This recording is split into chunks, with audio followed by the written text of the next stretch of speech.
दोस्तों, मेरा नाम अंकित है और आपका बहुत बहुत स्वागत है मेरे यूट्यूब चैनल पर। आपने मेरे कुछ पहले जो वीडियोज़ आए हैं, मैं उम्मीद करता हूँ कि आपको वो वीडियोज़ पसंद आए होंगे। आपने चैनल को भी सब्सक्राइब किया होगा और मैं आपसे रिक्वेस्ट करता हूँ कि आप इस वीडियो को भी लाइक करें, चैनल को सब्सक्राइब करें और जितना हो सके इस वीडियो को शेयर करें, क्योंकि ये वीडियो आज एक बहुत ही इंपॉर्टेंट टॉपिक है, उसके लिए मैं बनाने जा रहा हूँ। हाँ, इसका भी गाड़ियों से कोई लेना देना नहीं है, बाइक से कोई लेना देना नहीं है, लेकिन इसका लेना देना हमारे देश के साथ में है। आज है 16 जून 2020। मैं अभी कुछ देर पहले अपने फादर साहब के साथ बैठा हुआ था, तो अभी मैंने न्यूज़ देखी कि कल रात को गलवान सेक्टर में, लेह लद्दाख में चाइनीज़ आर्मी के साथ में एक झड़प होती है, जिसमें हमारे 3 आर्मी ऑफिसर्स जो हैं वो शहीद हो जाते हैं। लेकिन वहाँ पर अभी कोई वो गोलीबारी जो होती है वो नहीं हुई है। अब कुछ जो किसी भी तरीके से जो वहाँ पे झड़प हुई है उसका वीडियो ज़रूर आया है, इंटरनेट पर आप देख सकते हैं, लेकिन गोली नहीं चली है। लेकिन फिर भी ये बहुत बहुत बड़ी है कि हमारे 3 सोल्जर्स जो हैं वो शहीद हो चुके हैं। अब चाइना अपने आप को एक बहुत बड़ा किंग समझता है, जिसे हम कह सकते हैं। वो एक सुपर पावर बनने की उसकी एक बहुत बड़ी इच्छा है, वो उसे पूरा करना चाहता है। अगर आप नोट करेंगे कि अभी कुछ दिन पहले भी चाइनीज़ आर्मी के साथ में हमारी आर्मी लेवल की जो है मीटिंग हुई थी डेलीगेशंस की, फिर बाद में गवर्नमेंट टू गवर्नमेंट मीटिंग भी हुई है। लेकिन शायद जो मुझे लगता है कि चाइनीज़ आर्मी या फिर जो उनके हेड हैं शी जिनपिंग साहब, उनकी अभी कुछ और ही मंशा है, वो कुछ और ही सोच रहे हैं। तो मैं अभी पूरा डिटेल्ड न्यूज़ देख कर आया हूँ, जो आज तक की न्यूज़ एंकर ने भी दिखाया है कि किसी जिस पर्टिकुलर पॉइंट को लेकर ये सारा विवाद हुआ था वो क्या है। तो दोस्तों, एक बहुत सिंपल सा जो एक पॉइंट है वो ये है कि वॉर सॉल्यूशन नहीं है। अगर हम वॉर सोचते हैं तो एक सिंपल सा लॉजिक ये है कि दोनों तरफ से डेथ्स होती हैं, दोनों तरफ के लोग शहीद होते हैं, और शायद वो नहीं होना चाहिए। मैं ये मानता हूँ कि वॉर से बेटर पॉलिटिकल है, या फिर जो सोनम वांगचुक साहब ने कहा वॉलेट इफ़ेक्ट, वो बहुत इम्पॉर्टेंट है और शायद वो काम करेगा। अभी सोनम वांगचुक जी के कहने पर आई थिंक आप लोगों ने भी, या फिर आप में से कुछ लोगों ने चाइनीज़ प्रोडक्ट्स को यूज़ करना बंद किया होगा। मैं भी यूज़ करता था। मेरे पास एक वीवो स्मार्टफोन था जो कि एक चाइनीज़ ब्रांड है, तो मैंने उस फ़ोन को जो है ड्रॉप कर दिया है और अब मैं एक माइक्रोमैक्स डिवाइस यूज़ कर रहा हूँ जो कि एक इंडियन ब्रांड है। और मेजरली मेरे घर में जो है सब प्रोडक्ट्स मेजरली जो टाटा के मार्केट्स में होते हैं, जो आप घर में यूज़ कर सकते हैं, मैं वो यूज़ करता हूँ। मेरे घर में इलेक्ट्रिसिटी भी टाटा की आती है, और कार भी मेरे पास एक इंडियन ब्रांड से है। तो जहाँ तक इफ़ेक्ट ये है कि हम जितना हो सके अगर हम चाइनीज़ आइटम्स को परचेज़ करना बंद कर देंगे, चाइनीज़ इकनॉमी और चाइनीज़ लोगों का उनकी गवर्नमेंट पर ऐसा इफ़ेक्ट होगा कि विदाउट जॉब्स वहाँ पर अलग लेवल के ही धरना प्रदर्शन होगा, क्योंकि उनकी गवर्नमेंट जो है वो, कहने को तो वहाँ के लोग आज़ाद है, बट वो फिर भी आज़ाद नहीं है। वो सिर्फ वो कर सकते हैं जो उनकी गवर्नमेंट अलाउड करती है, वो डेमोक्रेटिक नहीं है। वहाँ पर एक ही जो है पार्टी की पॉलिटिक्स चलती है, जो कि शी जिनपिंग साहब चलाते हैं। अगर आपको याद हो तो कुछ समय पहले चाइनीज़ गवर्नमेंट ने शी जिनपिंग को जीवन भर के लिए राष्ट्रपति बनाने का जो एक बिल था उसे पास किया था।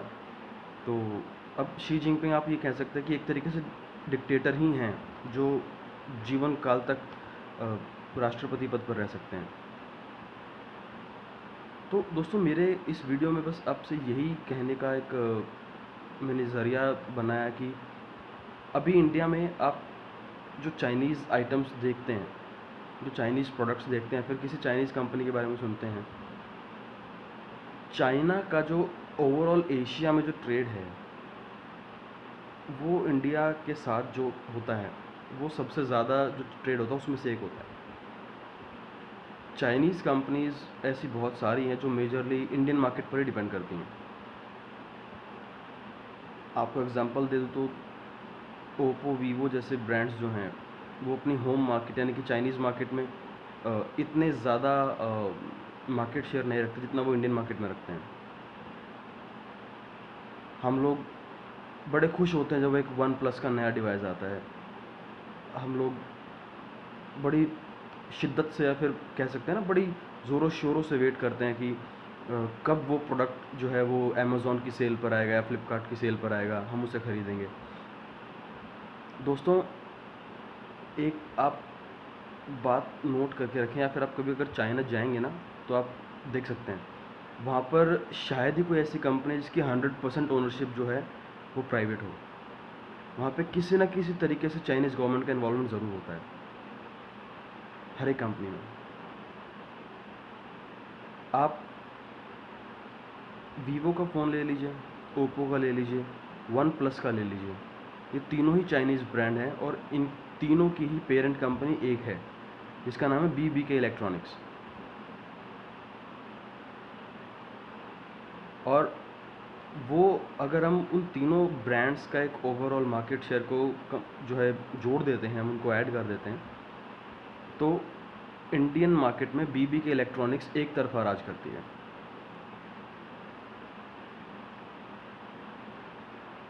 ये क्यों हुआ, कैसे हुआ? इसके पीछे हम ही हैं। जब हमें दिखा कि ओहो इतनी बढ़िया लुक्स वाले फ़ोन, वीवो के फ़ोन्स, ओप्पो के फ़ोन्स, इसमें मैं भी इंक्लूड हूँ। मैंने भी यही सोचा था कि यार वीवो को इतना पतला फ़ोन कैसे हो सकता है, मैंने ख़रीद लिया। पर अभी आप अगर नोट करें कि हमने ही अपनी कुछ इंडियन कंपनीज़ को बर्बाद किया है। माइक्रोमैक्स है, लावा है, कार्बन है, इंटेक्स है। अभी 2-2.5 साल पहले तक इंटेक्स को हम इंडियाज़ नंबर 1 स्मार्टफोन का टैग देके बैठे हुए थे। क्या आपको मालूम है कि MG मोटर्स की जो पेरेंट कंपनी जो है, जो जो मालिक कंपनी MG मोटर्स की, वो एक चाइनीज़ कंपनी है। MG हेक्टर जिससे अभी लोग धड़ल्ले से ख़रीद रहे हैं, वो एक्चुअली में एक चाइनीज़ मार्केट में बिकने वाली कार है। वॉल्वो, जिसके हम लोग बहुत सारे एस्पिरेंट्स लोग बैठे हैं यहाँ पर कि शायद हम अपने जीवन में एक बार एक वॉल्वो कार ज़रूर खरीदेंगे। वॉल्वो एक स्वीडिश कंपनी है, लेकिन उसकी पेरेंट ऑर्गेनाइजेशन जो है, जो उसकी मालिकाना कंपनी है, वो एक चाइनीज़ ब्रांड है। कुछ समय पहले जब लॉकडाउन इंडिया में शुरू हुआ था, उस वक्त जर्मनी में केसेस बहुत ज़्यादा थे कोविड-19 के। तो चाइनीज़ कंपनीज़ ने सोचा कि वहाँ की कंपनीज़ में हिस्सेदारी खरीदी जाए, और जर्मनी गवर्नमेंट इतनी तेज़ निकली कि उन्होंने ये बहुत जल्दी समझ लिया कि चाइना हमारी इकोनॉमी को ओवरटेक करने की कोशिश कर रहा है। उन्होंने चाइनीज़ कंपनीज़ के जर्मन कंपनीज़ में इन्वेस्टमेंट्स को ब्लॉक कर दिया। उस ब्लॉकेज से पहले एक कंपनी है गीली मोटर्स, चाइनीज़ ब्रांड है, इसने डाइमलर जो है, जो मर्सिडीज़ बेंज की पेरेंट कंपनी है, उसमें 10% की शेयरिंग खरीदी है।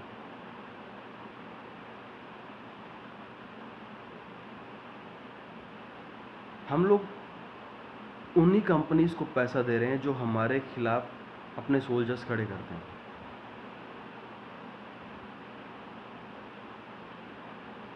हम इसे रोक सकते हैं।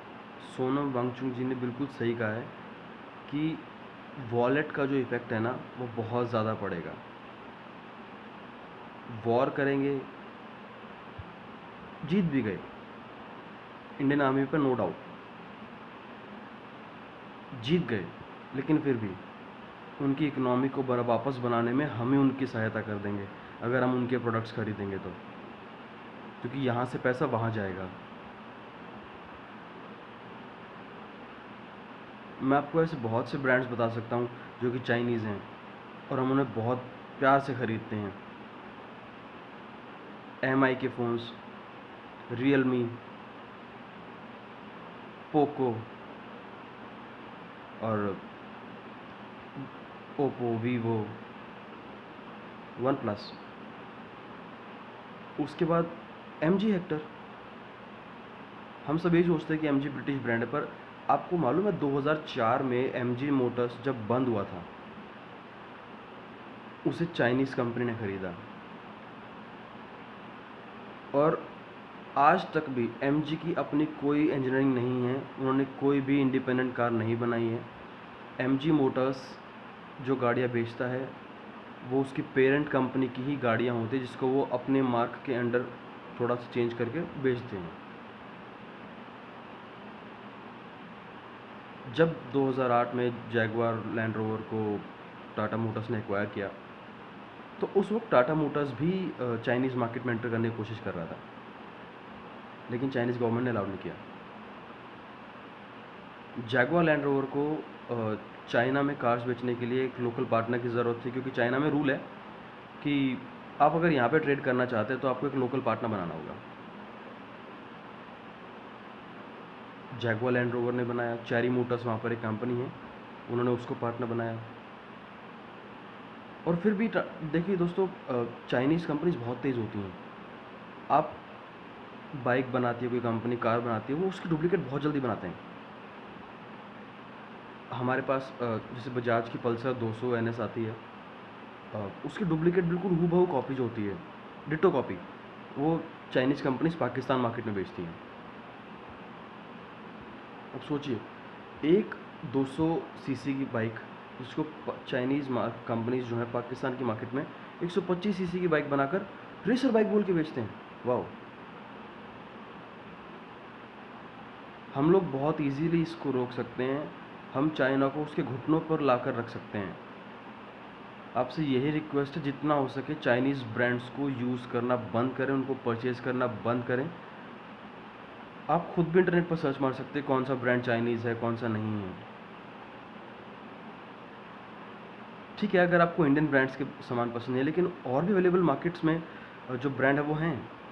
सैमसंग है, LG है फ़ोन्स के मामले में, और गाड़ी के मामले में हमारे पास खुद महिंद्रा भी है, टाटा भी है, hyundai है, मारुति भी है, और छोड़िए वॉक्सवैगन भी है, फोर्ड भी है।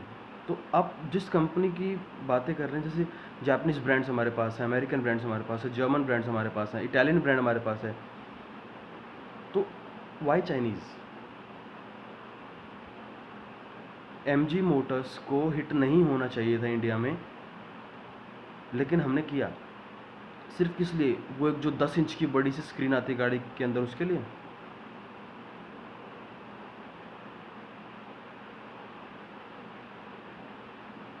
हम लोग बहुत इजीली इसे रोक सकते हैं। वीडियो के एंड में सिर्फ यही कहूँगा कि जितना हो सके चाइनीज़ आइटम्स को इग्नोर करें। अगर हम उन्हें नहीं परचेज़ ही नहीं करेंगे, वो आइटम आगे फर्दर इंडियन मार्केट में आएगा ही नहीं, क्योंकि चाइनीज़ कंपनीज़ को पता रहेगा कि ये सामान इंडिया में नहीं बिकेगा, यहाँ से बोरिया बिस्तर बांधो, चाइना किसको। जब तक हम यहाँ पर उनके सामान को परचेज़ करते रहेंगे, वो यहाँ उसे बेचती रहेगी। भले ही वो उसे इंडिया में बना रहे हैं, लेकिन बावजूद इसके वो पैसा चाइना जा रहा है। हमें उसी पैसे को वापस इंडिया में ही रोकना है। उसका एक ही तरीका है, इंडियन प्रोडक्ट्स को ख़रीदें, चाहे वो गाड़ियाँ हैं, स्मार्टफोन्स हैं, कुछ भी है। हमारे पास इंडिया में हर एक चीज़ बनाने वाली कंपनी है। सिर्फ ज़रूरत है तो आपको उस कंपनी को एक चांस देकर उसका प्रोडक्ट ख़रीदने की। आज हम लोग बड़े ताव से बोल देते हैं कि क्या यार, माइक्रोमैक्स का कोई फ़ोन थोड़ी होता है। लेकिन यही माइक्रोमैक्स है जिसने 2012 में कैनवस 2 नाम का फ़ोन निकाला, जिसने सैमसंग को हिलाकर रख दिया था। और वो क्यों हुआ और कैसे हुआ? क्योंकि आपने माइक्रोमैक्स पर बिलीव कर उसके प्रोडक्ट्स खरीदे। तो अगर आप वही बिलीव दोबारा से उन कंपनीज़ में दिखाएंगे, उनके पास रेवेन्यू जनरेट होगा, उनका R&D सेंटर जो है दोबारा से काम करेगा, वो आपको सिमिलर लेवल के फ़ोन्स देंगे जो आपको आज वन प्लस, ओप्पो और वीवो दे रहे हैं, ये MI दे रहा है। आप MG हेक्टर खरीदने की बजाय टाटा की हैरियर ले सकते हैं, Hyundai क्रेटा ले सकते हैं, महिंद्रा की XUV ले सकते हैं। आप स्वीडिश वॉल्वो की जगह पे आप जैगुआर लैंड रोवर ले सकते हैं, आप ऑडी ले सकते हैं, आप BMW ले सकते हैं, या फिर मर्क ले सकते हैं।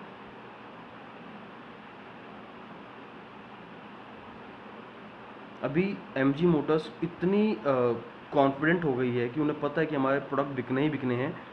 वो फॉर्च्यूनर लेवल की गाड़ी यहाँ पे इंडिया में लॉन्च करने की सोच रहे हैं। क्यों? क्योंकि हमने उनको चांस दिया कि yes we can buy you.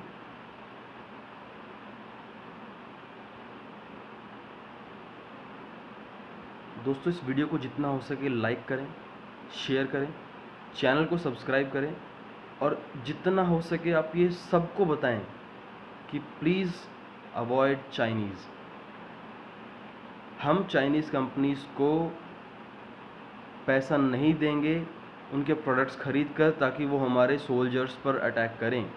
Sorry, I am not ready for this. जय हिंद।